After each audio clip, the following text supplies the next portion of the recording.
রাতে রুটি করতে আসলাম, ক্লাচ করছিলাম, তারপর রুটি করবো। আর মাংসের তরকারি আছে, একটু জাল দেবো মাংসের তরকারিটা আর রুটি করবো। এখন বাজে 9:45। মেয়ে এখন আসেনি, পার্লার থেকে আসবে 9:30টার সময় আসবে। আমি রুটিটা করে রাখি।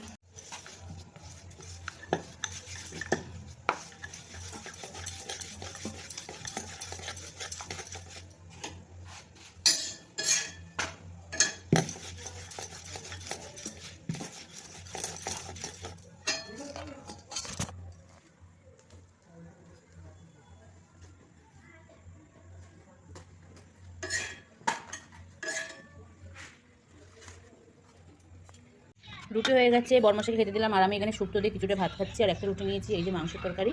আর মেয়েও খাওয়া হয়ে গেছে, ওই যে। তো খেয়ে নিই। তাহলে শুভরাত্রি, সবাই ভালো থেকো, আবার দেখা হবে কালকে।